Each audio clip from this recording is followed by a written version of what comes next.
Hello, everybody. I'm Pete Cornell. Welcome to our HACEMOS High Technology Day webcast, coming to you from our R&D Center in Middletown, New Jersey. I'm here to introduce our keynote speaker, Mr. Carlos Ojeda, Jr. He's got roots here in the Newark, New Jersey and Reading, Pennsylvania area. He's going to tell a little bit about his story. I first met him last year at a youth conference at Princeton University, sponsored by HISPA, and I was amazingly impressed with his story, his vision, and his passion about what he does. His career is following that passion to try to help others to live life to their fullest potential, and he focuses on youth and their development. He's helped groups as diverse as the White House, Texas A&M and Columbia Universities, the Hispanic Leadership Institute, HACEMOS, as well as countless high schools across the country. He's going to engage you, inform you, have some fun with you, and he's made 3 requests. If it's funny, laugh. If it connects, clap. And bear in mind that this is way better than being in school. So, Carlos, welcome. Thank you.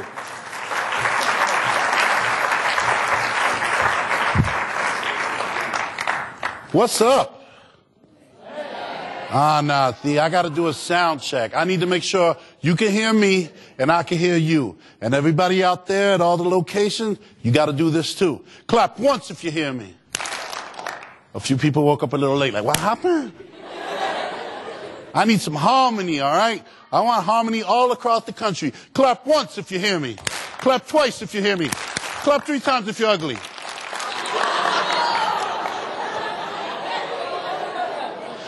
You know that there's somebody in somewhere else going, did he just say ugly? Clap once if you hear me. My name is Carlos Alberto Ojeda Torres Rivera de Jesus Jr. Yeah, but you don't got to worry about that. You can call me Chew, because my friends call me Chew, and we friends now. I grew up in Newark, New Jersey, right across the river from New York City. I could see the New York City skyline from my crib, but growing up, you couldn't tell me that. I thought I lived in Puerto Rico. Everybody in my neighborhood looked like me, dressed like me, talked like me, ate the same food I did, danced the same music I did. I never, ever, ever, ever, ever saw white people, except on TV and in the malls. And when we saw them, we were like, look, white people. Take a picture, we can put it on Facebook. Because, see, when you grow up, you only learn what your neighborhood teaches you. You only learn what your environment shows you, and you can't be blamed for that. But you can't be blamed for letting it stay that way. Because life changes, and you got to change with it. And the world is so amazing and diverse, and it's far larger than you can see. And you got to have faith that it's out there. And with technology, you can reach out and learn as much as you want. And when I was 10 years old, my life changed forever. Because when I was 10 years old, I was riding my bike from my house to the corner, because that's what my mama said I could do. And I had one of those little militant Puerto Rican moms that if you don't do what she tells you to do, she kills you. Don't laugh. My mom had a semi-automatic chancleta. She was gangster. All right? And so I rode my bike to the corner. And when I got to the corner, there was a drug deal going down. And one guy wasn't happy with what he got, so he pulled out a gun and, pop! Shot the guy. I was 10 years old the first time I witnessed my first murder. All my friends, they broke out running. Me, I didn't even ride my bike back to the house. I just dragged it with me as I was running. You know, and I walked in the house and I was like,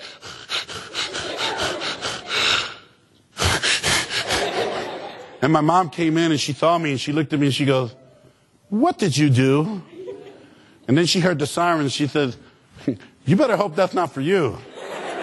Because if that's for you, there's going to be another siren taking you to the hospital. But then she realized that I was scared. The cops came, started canvassing the neighborhood, asking questions. And as they got closer and closer to my house, my dad came outside. Now, my dad is this tall, diesel, evil-looking, dark-skinned Puerto Rican man. So ugly, he deserves to be on America's Most Wanted. For real, if you saw him walking down the street and you were walking down the street, you'd do this. I got to cross the street. So my dad walked out and he looked at me and he said, you didn't see anything. And I looked at him and I go, okay.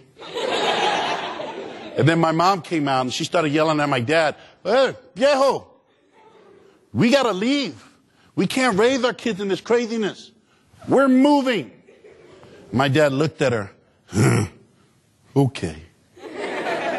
And they packed me up. Took me from the only place I called home.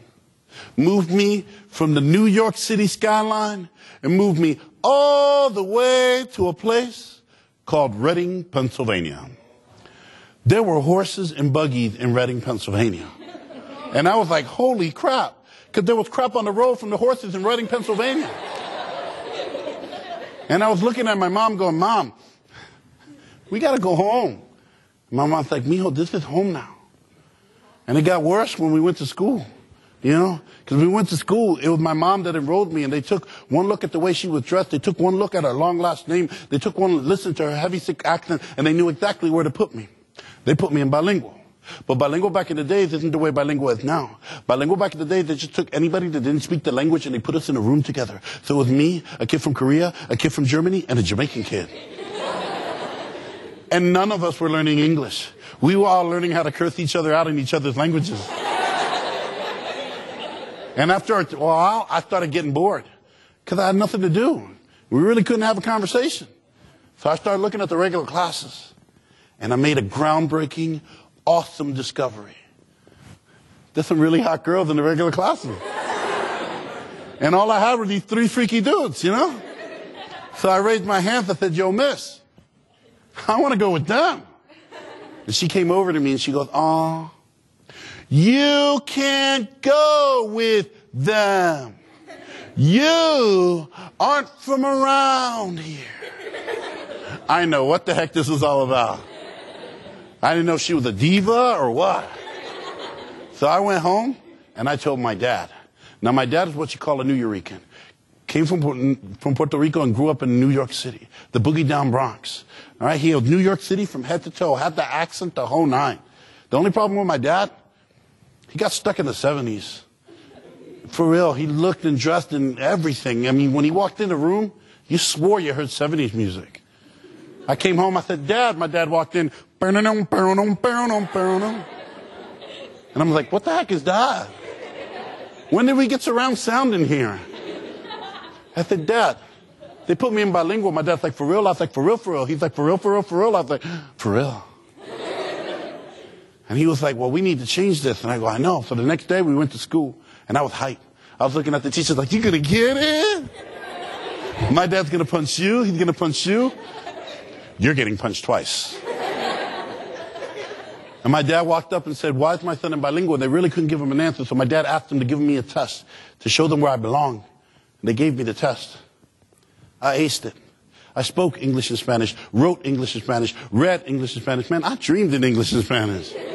I even speak French now. Je parle le français très bien. J'ai étudié le français pour 6 ans. Voulez-vous coucher? All right, enough. See? And they apologized to my dad, told him they put me on regular classes on Monday. My dad looked at him and said, thank you, started walking out. I was walking right behind him looking at the teachers like, what? Don't mess with me. And we walked out, and I was on cloud 9. I was untouchable. I could get away with anything in school. They were going to be scared of my dad. And in my moment of joy, in my moment of happiness, in my moment of triumph, out of nowhere, my dad slapped me in the back of the head. Hard. My eyes started watering up. I thought I had allergies. And I looked at my dad. I said, why'd you hit me? I didn't do anything. My dad said, exactly, mijo. No hiciste nada. You did nothing. You let them put you in a corner where you don't belong. You let them take your voice. Your voice is your power. Tu voz es tu poder. It's the one thing that's given to you from birth so that you can stand your ground. Lay claim to your destiny. Speak your mind. But somewhere along the line, we've grown silent. Your generation and mine. We were told that it's better to be seen, not heard. That our opinions don't matter. That our hopes and dreams are irrelevant. But I beg to differ. Every major revolution, every great change that has ever graced this beautiful planet has come from your imagination, your ability to overcome all obstacles, to see what is and dream what could be, to use technology and change the way we do things. Facebook, Google, Dell, at some point AT&T. From the minds of young people come the solutions to the issues that we deal with. Oh, don't get me wrong. You're mad declarative. You be on Facebook dropping periods all over the place. LOL, BFF. Never realizing that the question mark is far more powerful than the period. You've got to ask questions. You don't know something, you raise your hands, you ask the question. You need something, instruction, resources, assistance. You need anything, you raise your hand, you ask the question. You see something go down that's not right. You see something sort of injustice that needs to be changed. You question it because your voice is your power. With that voice, you can ask questions. Questions give you answers. Answers give you knowledge. And knowledge gives you power. Knowledge gives you what? Power. I can't hear you. Knowledge gives you what? Power. All across the country, knowledge gives you what? Power. Wow, we heard them. Knowledge gives you the power to change. So that day, my dad looked at me with all the love a father has for his son. And he said, "You understand me?" And I looked at him with all the love a kid has for his dad. And I said, "I don't know what the heck you're talking about. You crazy. I'm going to tell Mom you hit me. And you're ugly too. What you say?" I said, "You're beautiful." But see, damage was done. In my eyes, school didn't like me. So school didn't like me, I didn't like school. By the time I was in 10th grade, I was getting in trouble all the time. Had in-school suspension, out-of-school suspension, detention, cualquier engine, I was there. Got to the point that they wanted to remove me out of the general population, put me in a special school for special people because I was special. But some of my teachers liked me, and they gave me one chance to stay in school, which meant my dad had to come back to school, and I knew he was going to kill me. But I figured he wasn't going to do it in school. So they came in, and they gave my dad my file, and he looked at it, he looked at me. Looked at it, looked at me. And I start freaking out, because he starts to turn red. My dad's a dark-skinned Puerto Rican man. He's not supposed to turn red. And on top of that, he's not saying anything, which is really freaking me out, because the way my dad communicates with me is by yelling, "Throw out the trash. Where's the remote?" Even when he tries to communicate emotions, "I love you." That's the way he talks. And in this situation, out of my father's mouth comes the sweetest, most gentlest, most beautiful voice I've ever heard in my life. As he looks at the vice principal and he says, "Can I have a moment alone with my son?" And I look at the vice principal and I say, "Dude, you cannot leave me in here with him. He's going to kill me. I'm going to be on CNN, young Puerto Rican boy killed in the high school today." But the vice principal looked at my dad and looked at me and said, "You're on your own, kid." And he started walking out. And I started freaking out. But then I calmed down because I had a plan B, because every plan A has got to have a plan B. And my plan B is simple. My dad's old. I'm young. I can outrun him. And as the door begins to close, I'm like, ready, set, suddenly, my dad began to move faster than I've ever seen him move before in my life. It was like a Puerto Rican version of the Matrix. He was like, un poquito de salsa. And he gripped me up and he slammed me in the chair. My whole life flashed before my eyes. And in this scary situation, I did what any young, macho, brave, courageous Latino boy would do. I started crying for my mom. And my dad's like, "Stop crying." But you know what happens when you're in the middle of crying? You try to stop crying, you start doing this. And the more you try to stop, the worse it gets. You're like, and then what do your parents do? They ask you a question. "Why did you do this?" And you sound like this. "I was just trying to do this." And then you get stuck. You know? And then the boogies come, right? Woo. And then all of a sudden, my dad stopped screaming. He stopped yelling. He just started staring at me. And I was like, "Dude, you there?" I thought he was going to kill me, so I was like, "Okay, we out of here." But instead of killing me, he looked at me and he goes, "Tu abuela, your grandmother, she came from Puerto Rico, she spoke no English. Could you do that? Could you go to a country that doesn't understand you and you don't understand it?" But she did it. She came here with my 6 brothers and sisters, going up and down the East Coast, chasing that American dream. Going from one farm to the next, chasing those seasons. Working 13, 14-hour days like a modern-day slave, getting paid pennies of her worth, shaving years off her life. She would come home and her hands would be bloody. Her feet would be swollen. Her clothes would be ripped and dirty. And the very next day, she would do it again. And when my father abandoned us, have you ever wondered why you don't know your grandfather's name? That coward's name will never be mentioned in this house. What kind of man turns his back on his family? What kind of man abandons his children? I was a boy doing a man's job. I raised my brothers and sisters. I worked those fields right next to my mother. My hands bled. My feet were swollen. My clothes were ripped and dirty. I've worked in a factory my entire life so that you and your two sisters can have something better. You're my only son. You're my eldest. Tú eres mi tocayo. You're my namesake. You carry my name. I love you. And I was like, oh. Daddy loved me. So my dad said, I'm going to give you two options. I said, word, that's what's up. He said, you can stay in school and live, or you can drop out and die. Dude, those aren't options. But I stayed in school. But he didn't say anything about being on honor roll. He didn't say anything about being a straight A student. Heck, he didn't even say I had to be in class. He just said I had to be in school. So I went to the bathroom a lot. 10, 15, 25 times a day. I was always in the hall, walking around, seeing my boys in the hall. What's up, Papa? How you doing? Go up to the girl and go, hi, Mama. How you doing? So you can imagine my teachers didn't like me. My 10th grade geometry teacher called me the greatest piece of garbage that he had ever seen. And that was my favorite class. I was told that I would never amount to anything, that I would either die or drop out, that there was never, ever, ever going to be a moment when I would hold a diploma in this hand. And you want to know what's crazy? I started believing that. Because someone tells you a lie enough times, you begin to believe it. And you start to play that part. You start to act that way. But see, my father believed in something different.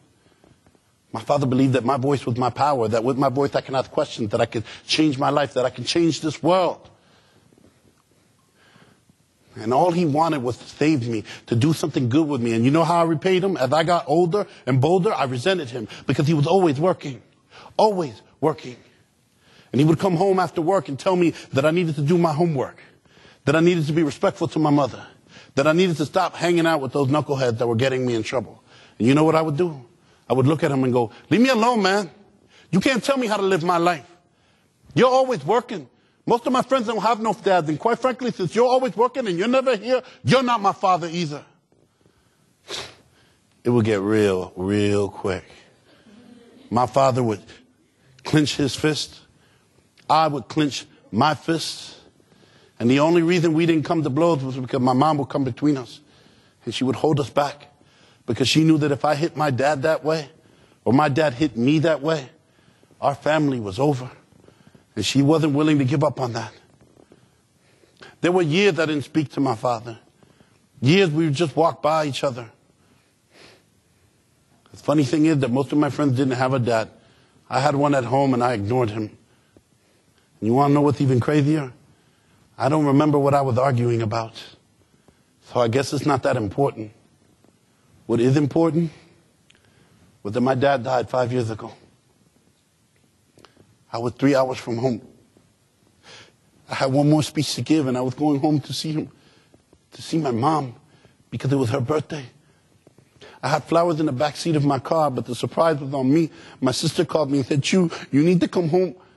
Papi's in the hospital, and I asked her one simple question. Is he okay? And she wouldn't answer. And that's when I knew, because they never tell you on the phone when someone passes away. They always say you have to come home or go to the hospital. So I started driving as fast as I could, punching the steering wheel. It wasn't fair. Just when I started to learn to live with my father, I got to learn to live without. When we finally understood each other, when we were more than father and son, when he became my friend, he was one of my best friends. When I finally got to take him to the baseball game that he could never afford to take me, take him to an NBA playoff game, let him sit in the luxury box, let people serve him for once after a lifetime of serving others. When I finally got to take him to the movies, because nobody ever wanted to take my dad to the movies, because my dad's the type of dude that talks during the movies. He'd be like, don't go in there, te va a matar. But it was cool. Because whenever we went to the movies and he would talk, I would just do this. See, I'm deaf. I can't hear anything. I wear hearing aids in both my ears. Without them, I cannot hear, which is great when your wife is yelling at you. You'll be like, sorry, baby, I got technical difficulties. You're going to have to come back later. But it's not cool when I'm your age and nobody really noticed. I didn't get diagnosed until I was 23. But it was beautiful technology that brought the world back to me. It was beautiful technology that showed me how much of the world that I had missed out on. These little, beautiful, technological marvels in my ear that changed my life and the life of my son, who was also hearing impaired. So every time we went to the movies and he wanted to talk, I didn't care. I just turned him off because I didn't care about the movie. All that mattered was that I was there with him. Every Sunday we'd go to the movies, him, me, and my son. And I would give anything to have 5 more minutes with him. 5 more minutes to tell him I love him. 5 more minutes to hug him. 5 more minutes to tell him that everything I am or ever will be is because of him. But see, I've lost my 5 minutes. And I'm never going to get them back. But you, and all of you out there, you have your 5 minutes. You have people in your life that love you, that care for you, that would die for you without a second thought. In an instant, you know what kind of love, how powerful that type of love is. It could be your mother, your father, your brothers, your sisters, your aunts, your uncles, your grandparents, your best friends, your cousins, your boyfriends, your girlfriends. It could be a teacher at the school. It could be the checkout lady at Walmart. I don't care. Whoever it is, you got to tell them. Pick up the phone. Use that technology. Reach out to the people that you love. Call them and go, Mommy, I love you. They're going to be like, what did you do now? But it's going to make you and them feel better. And I know what you're going to tell me. You're going to be like, yo, Chew, my parents don't understand me. But check it. You don't understand your parents don't understand you. They didn't understand their parents, and their parents didn't understand them. And when you have children and grow up in the distant future, you will not understand them. I know that now. Because I like to eat cookies with milk. My son likes to eat cookies with water. That's disgusting. But you don't need to understand in order to love. So love yourself. Love yourself for the beautiful people that you are. Love your friends. Love your family. Love perfect strangers. Go out and do something nice for someone just because it's something cool to do. My dad used his 5 minutes to make sure that I made something of my life.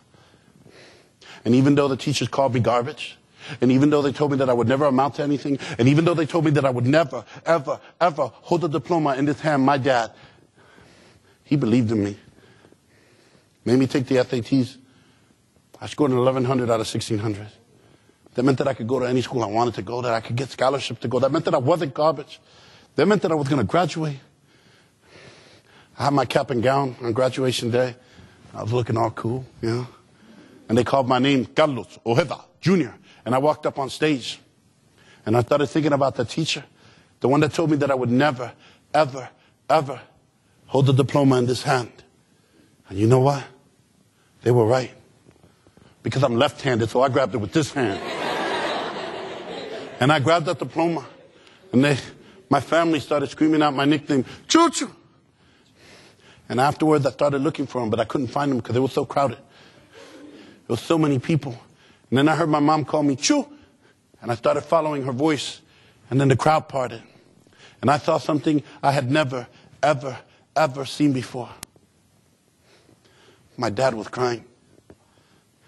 And before I could do anything, before I could say anything, he gripped me up almost violently, like he didn't know how to hug somebody. He hurt my neck. And my mom took a picture of it because she wanted me to have that moment forever. She said that was the moment that changed my life. And it was. He grabbed the back of my head and put our foreheads together. It hurt like hell.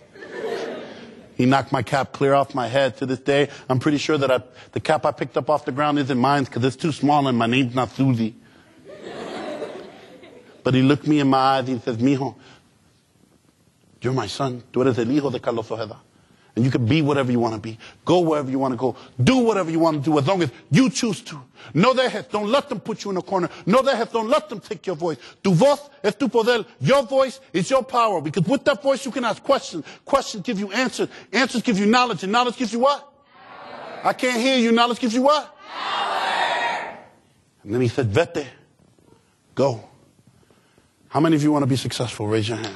And I'm not talking about halfway success, all the way success. You didn't wear deodorant, cover it up. You want to be successful? Here's the secret. You got to be willing to give up everything you ever were and everything you are right now for everything that you can become. Your destiny. So I left.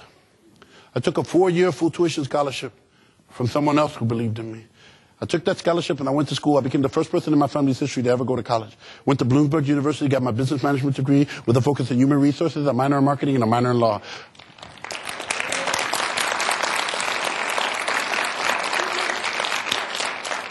Became president of Latino student organization, president of black student organization. By the way, I'm not black, but I didn't care.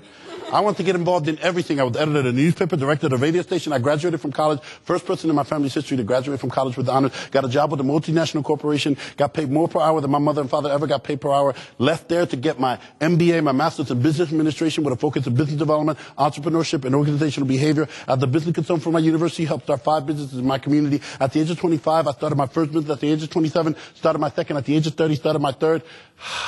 A couple years ago, started my fourth, and a couple weeks ago, I started my fifth.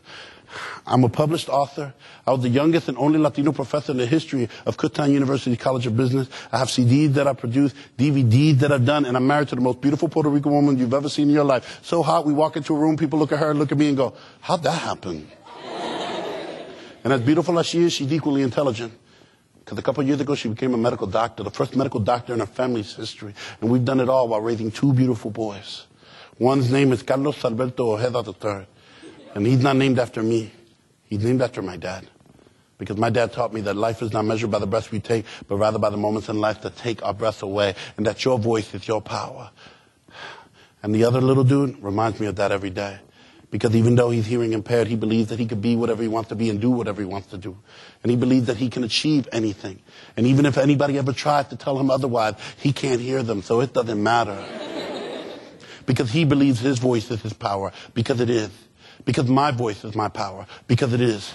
Because your voice is your power. Because it is. Because our voices are our power. Because with our voices we can ask questions. Questions give us answers. Answers give us knowledge. And knowledge gives you what? Power. I can't hear you. Knowledge gives you what? Power. I can't hear you. Knowledge gives you what? Power. That's the voice of change. That's the voice of evolution. That's the voice of technology. That's the voice of our future. Let it be heard. Let everybody hear it.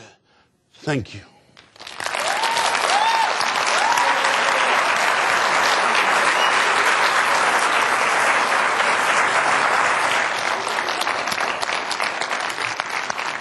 Clap once if you hear me. Clap twice if you hear me. Clap 3 times if you're looking good. Y'all were like, I'm not going to be ugly again.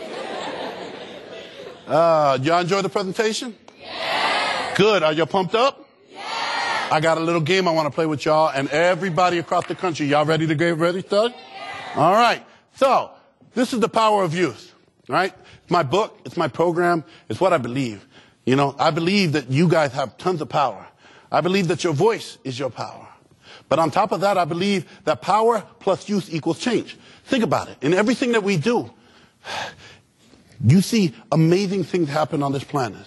And you see power in technology, education, and revolution, but never so more in the power of the youth that make those things happen. How many of you have a Facebook account? Raise your hand. We all do. We could be like, LOL, BFF. Poking people, don't poke me. I don't like when people poke me. I'll punch you. Boom. My mom poked me. I was like, you need to stop, Mom. All right? How old was Mark Zuckerberg when he created Facebook? Put your hands up. Let me guess. 21? Younger. Close. 18. 19. He was 19 years old. That's crazy, right? 19 years old. And he changed the way you even talked about it today. He's changed even how AT&T's bandwidth is being used. 19 years old. Who's ever heard of Alex Lemonade Stand? Anybody? Yeah, Alex Lemonade Stand. You know how old Alex was when she started the lemonade stand? She was 4 years old. She was 4 years old fighting cancer. And she had this idea to say, Mom, I'm going to go outside and I'm going to sell lemonade to help the other kids. Because when she went for her treatment, she saw all these other kids that didn't have the money and the support that her family gave her. And she wanted to give it to them.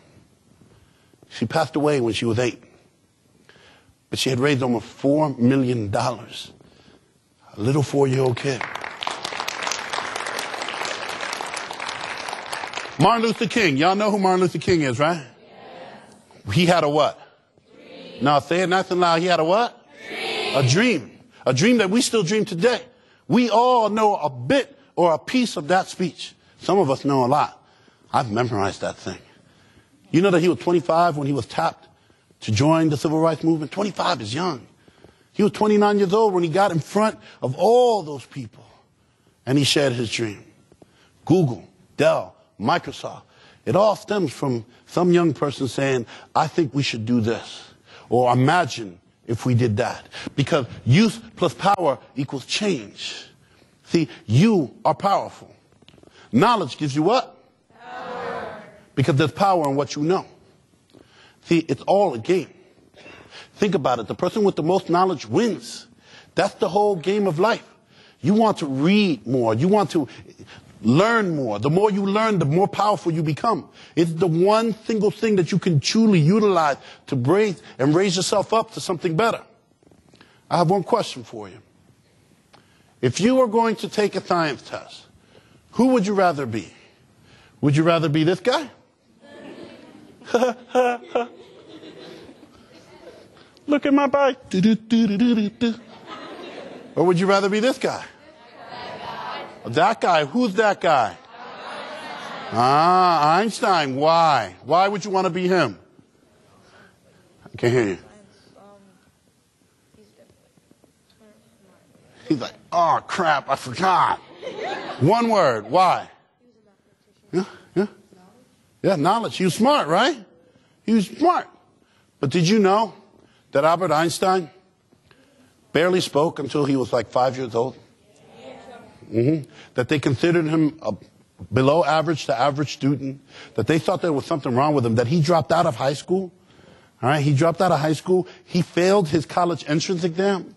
And as a patent clerk, all right, taking the ideas of other people, he would start writing to some of the people that were filing patent, showing them how they were wrong. And he embraced knowledge. And that knowledge gave him power and helped him rise above all of that. Because knowledge is power. Do you agree? Yes. No. Do you agree? Yes. Then I got a question for you. What is the capital of Zimbabwe? Adults cannot participate. You got to raise your hand, not say it very loud, but you have to come up with the answer. All right? Now, you cannot guess.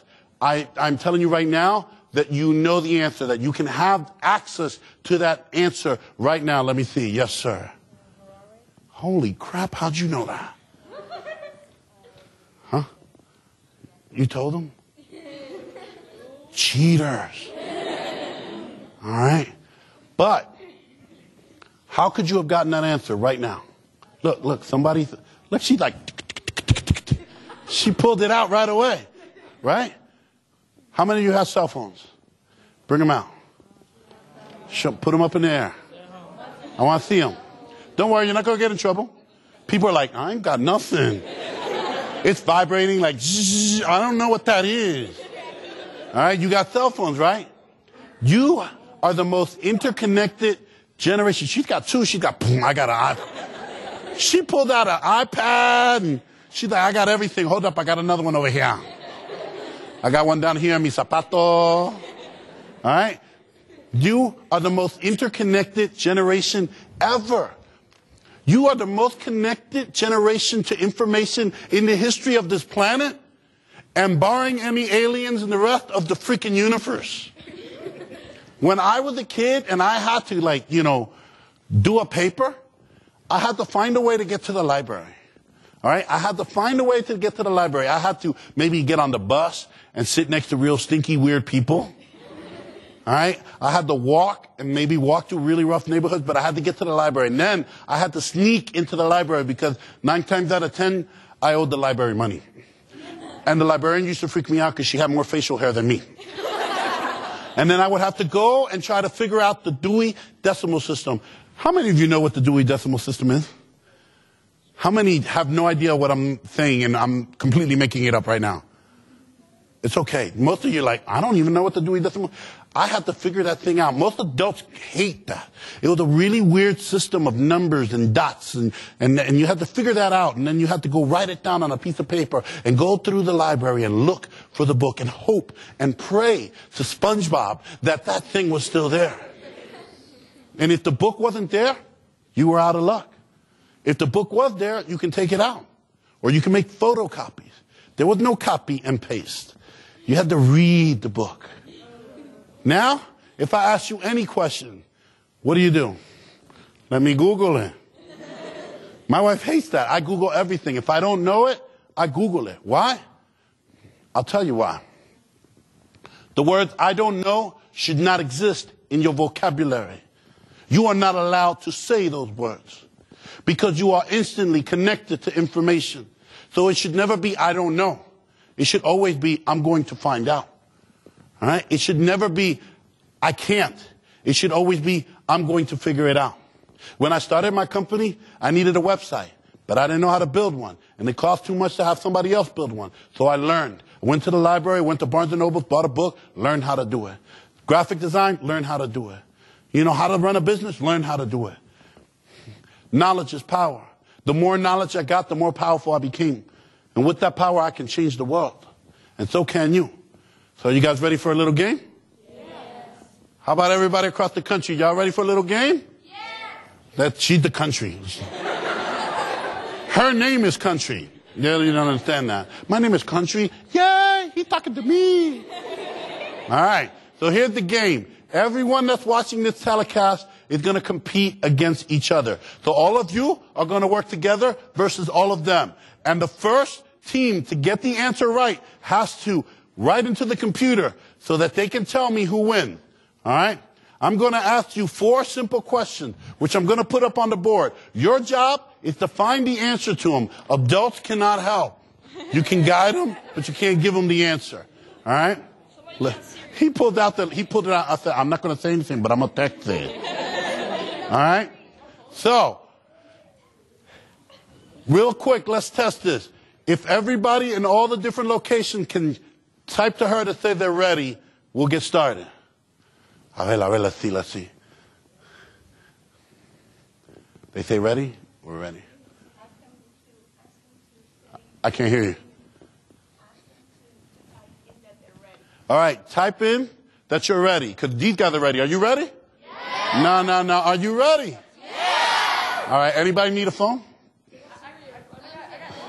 All right, you can use mine. Don't be doing nothing crazy on it. All right, you got to give it back to me. All right? You got to work together. You're going to need a pen and paper.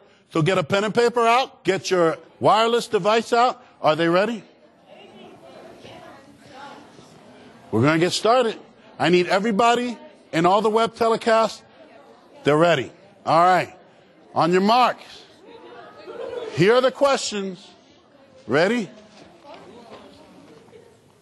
All right. So this is what we're going to do. You got to have all 4 questions. Okay? So this is what we're going to do. One of you has got to write all the answers down. So pick somebody. Someone volunteer. Who's going to volunteer? You right there. Come on down. Too late. Come on down. He's going to write down all the answers for you. All right?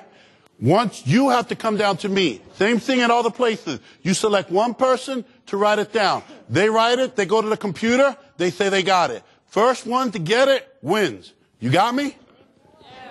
They got me? All right. Here are your questions.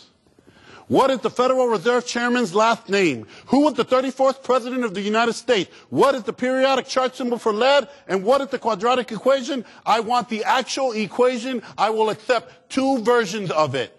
Go. Go. Don't waste no time. Don't look at me, people. Go.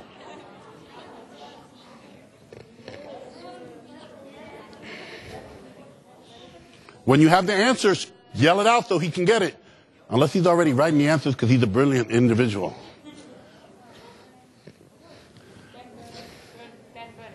Huh? He's got Bernanke, Ben Bernanke. Shh, they can hear you. My mic is on.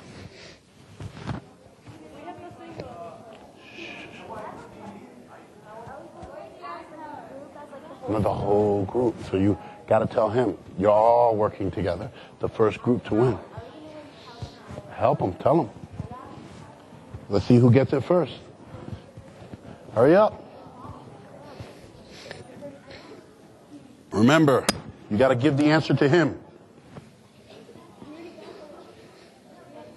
Hurry, hurry, hurry.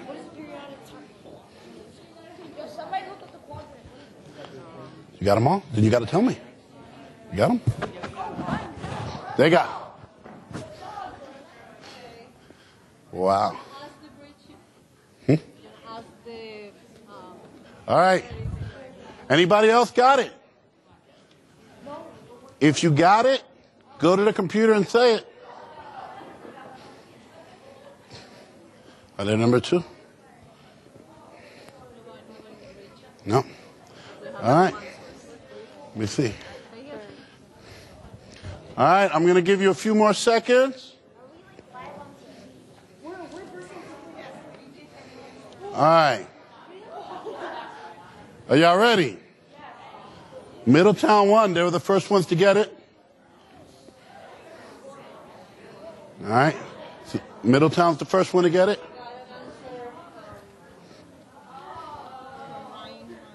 When? From where? From Ryan Hines, but we don't know. Tell Ryan to tell us what location. Oh, and there is.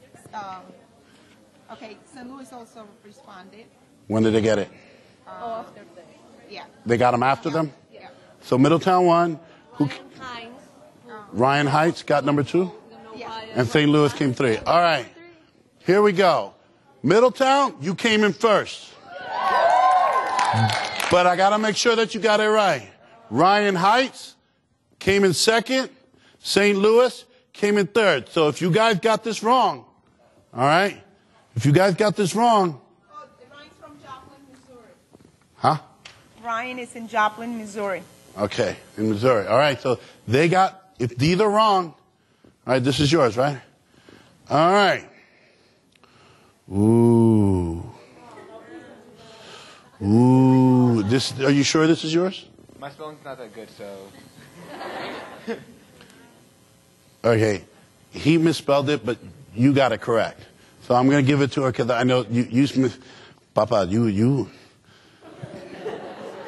The first answer is, who is the Federal Reserve Chairman's last name is Bernanke, which she said correctly. He wrote Vin Brancy. He's the cousin of Vin Diesel, ¿verdad? El primo. But I will give it to you because you said it. You said it nice and loud. Number 2, the 34th president of the United States was? Eisenhower, yes. Again, you are a horrible speller. But it said the correct. What is the periodic chart symbol for lead? PB, peanut butter and jelly time. All right. You got that correct. And the quadratic equation, I'm looking at it. They can't zoom into it. But you might be able to. All right. That's one way, and there's another way. All right. So, Middletown, New Jersey won. All right. We got to show love to the other one, so stand up and look at the camera that's back there and give them a round of applause.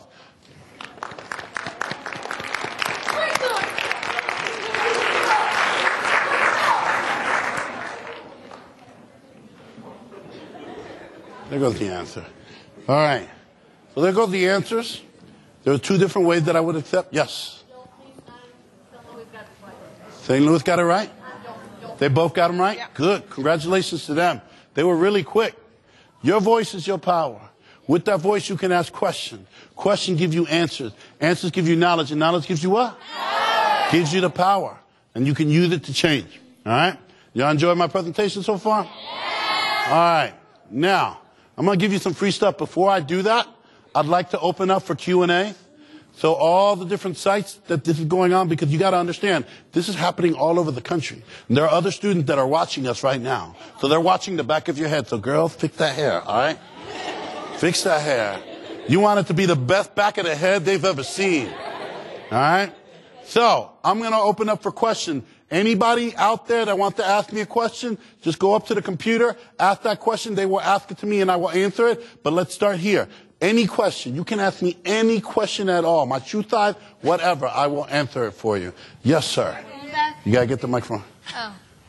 Do you want your phone back? You think? What were you looking at? Dame ver.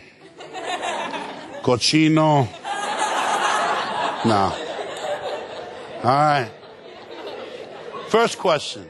Now, if you don't ask me a question, I will then have to ask you a question. Yes, sir. I can't hear you. What? The question he's asking me is, what businesses have I started?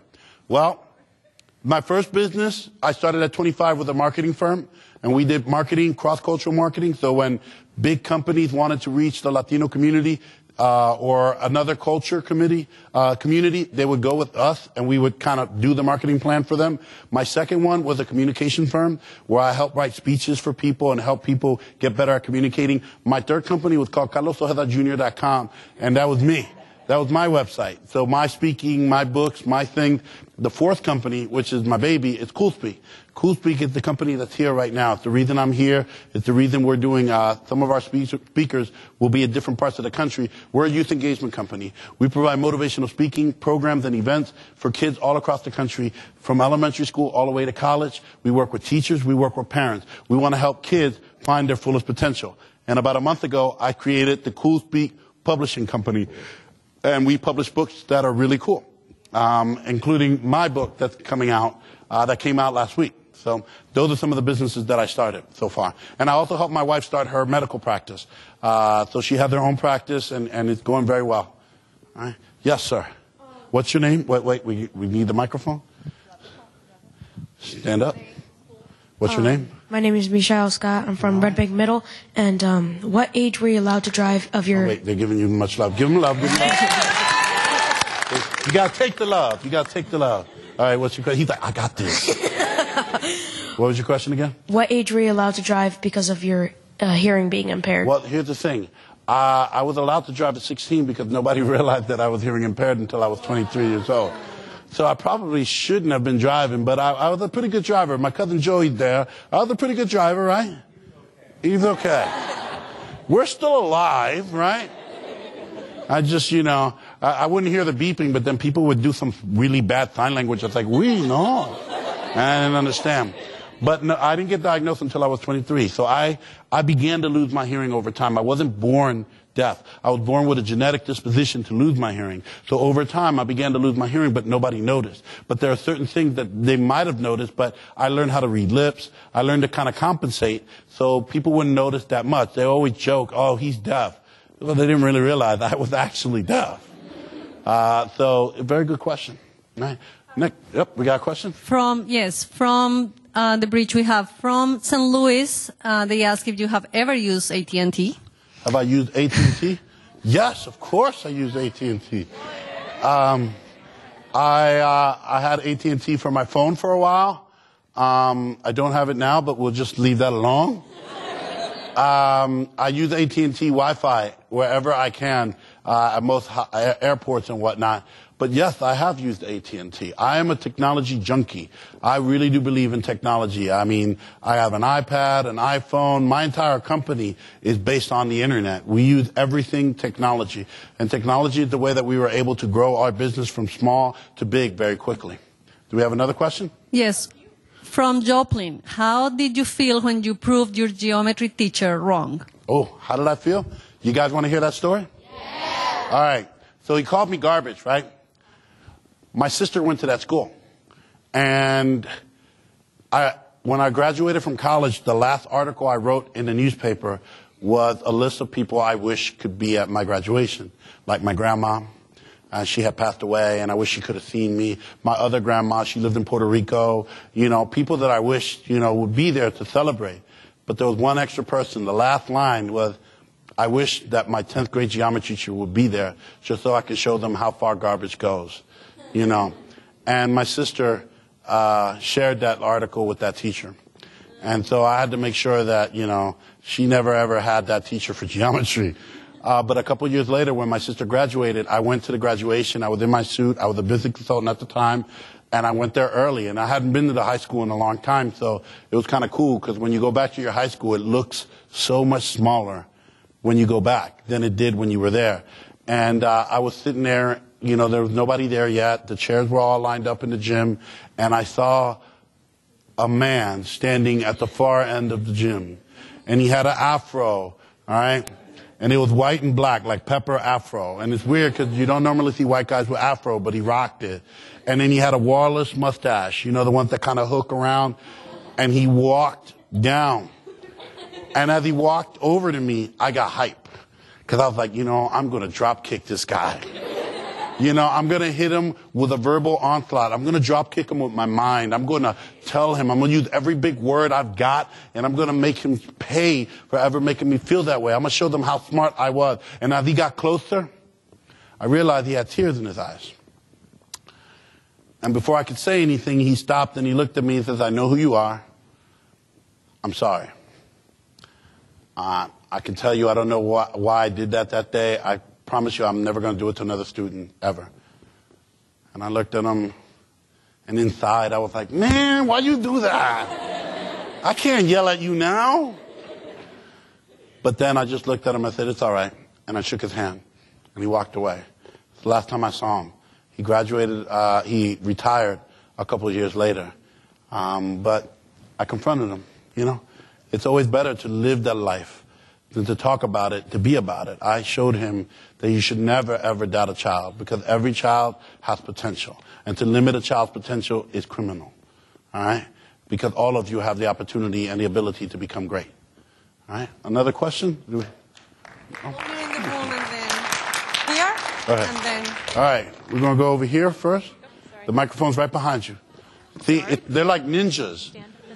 She just got scared. She's like, the microphone was like, here it is. Oh, my God. I got microphone ninjas up in here. AT&T, High Technology, baby.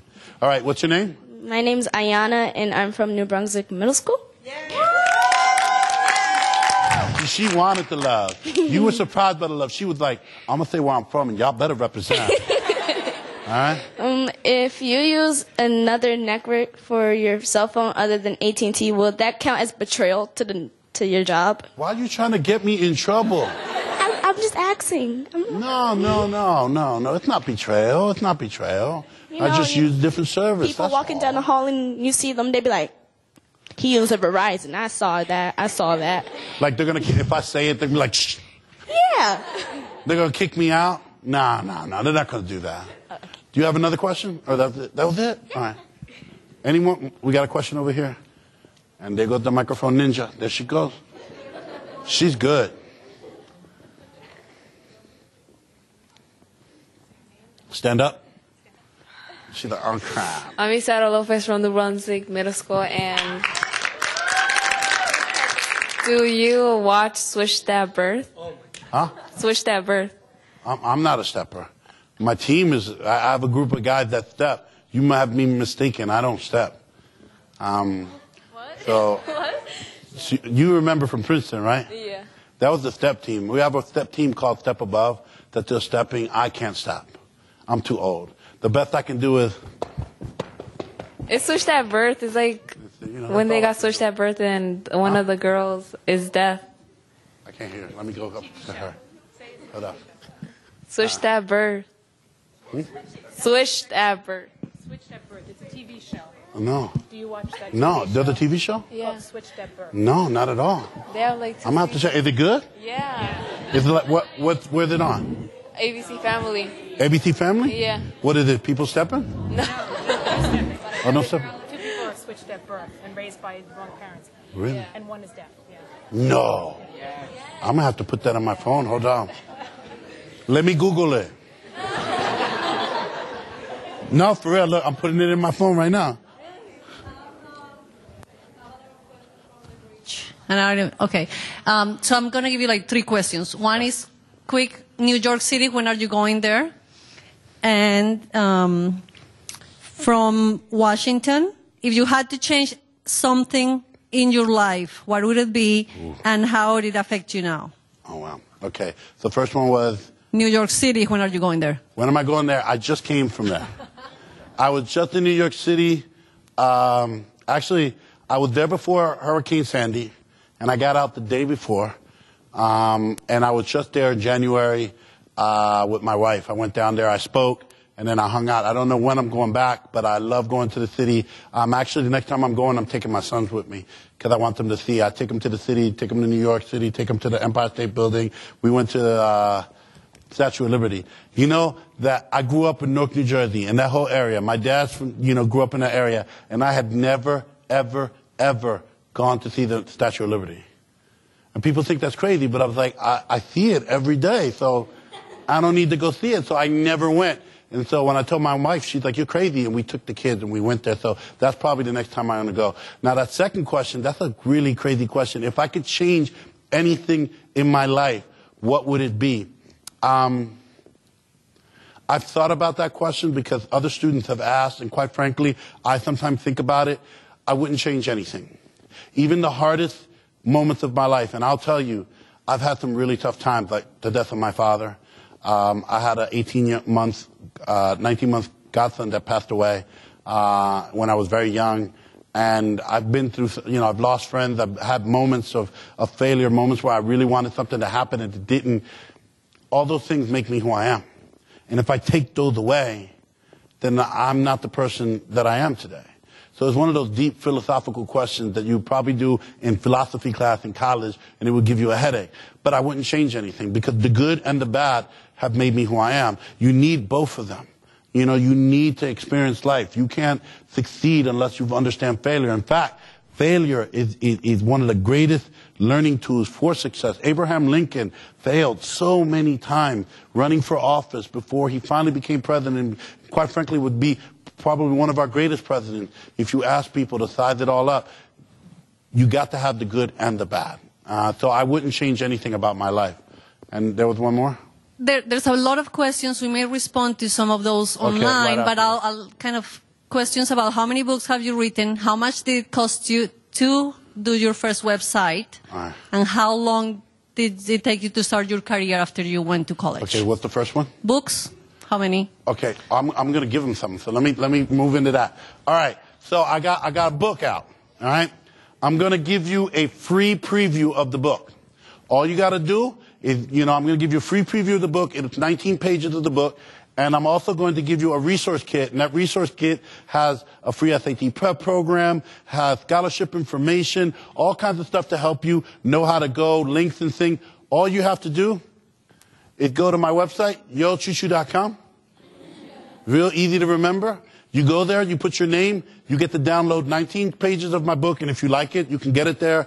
But it's available there, and you get to download the resource guide.